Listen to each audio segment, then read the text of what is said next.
সাঁইথিয়ায় ধ্রুব সাহার বিরুদ্ধে পড়ল পোস্টার। বীরভূমের বিজেপির জেলা সভাপতি ধ্রুব সাহার বিরুদ্ধে পড়েছে পোস্টার। তবে কে বা কারা এই পোস্টার লাগিয়েছে সে বিষয়টা এখনো পর্যন্ত স্পষ্ট নয়।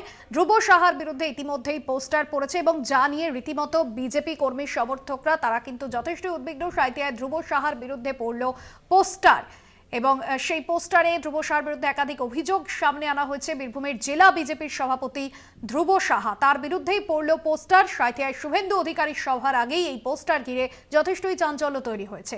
পোস্টারে লেখা রয়েছে ইডি সিবিআই তদন্ত হবে না কেন, এমনই পোস্টার পড়ল সাঁইথিয়ায়। ধ্রুব সাহার বিরুদ্ধে পড়েছে পোস্টার। শুভেন্দু অধিকারীর সভার আগেই এই পোস্টার ঘিরে রীতিমতো চাঞ্চল্য ছড়িয়েছে। মনা বীরবংশী প্রতিনিধি রয়েছেন ফোন লাইনে। মনা, এখনো পর্যন্ত জানা গিয়েছে কে বা কারা কোন উদ্দেশ্যে এই পোস্টারগুলি লাগিয়েছে? দেখো, কে বা কারা কি উদ্দেশ্যে এই পোস্টার লাগিয়েছে সেটি এই মুহূর্তে দাঁড়িয়ে তদন্ত সাপেক্ষ। তবে তুমি জানো যে আগামী কালকেই বিরোধী দলনেতা শুভেন্দু অধিকারীর একটি প্রতিবাদ সভা কিন্তু সাঁইথিয়াতে রয়েছে। সেই সভার আগেই বিজেপির বীরভূম জেলার সাংগঠনিক সভাপতি ধ্রুব সাহার বিরুদ্ধে যে পোস্টার পড়েছে সেই পোস্টারকে ঘিরে রীতিমতো বীরভূম জেলা জুড়ে চাঞ্চল্যকর পরিবেশ কিন্তু তৈরি হয়েছে। দেখো, সেই পোস্টারে লেখা রয়েছে বিজেপি বাঁচাও মঞ্চের পক্ষ থেকে শুভেন্দু দাকে স্বাগত। পাশাপাশি লেখা রয়েছে যে ধ্রুব সাহা তার বিরুদ্ধে ইডি সিবিআই অর্থাৎ কেন্দ্রীয় এজেন্সি ধ্রুব সাহার বিরুদ্ধে তদন্ত করুক, এটা তারা কিন্তু দাবি রাখছে।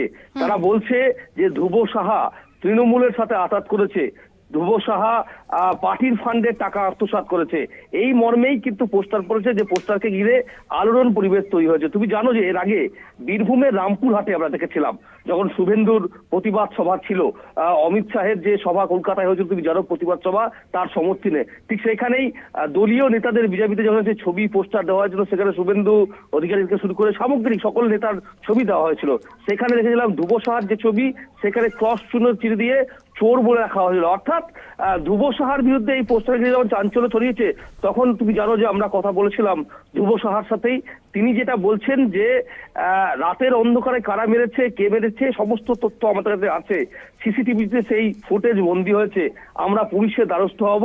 এবং তিনি বলছেন তার দলের তরফ থেকে বলছে যে এটি বিজেপিতে যারা বহিষ্কৃত তৃণমূলে গেছে তারাই এই ধরনের ঘটনা ঘটাচ্ছে। সব মিলিয়ে কিন্তু একটা চাঞ্চল্যকর পরিবেশ। ধন্যবাদ জানাবো। মনা বীরবংশী আমাদের প্রতিনিধি ছিলেন ফোন লাইনে।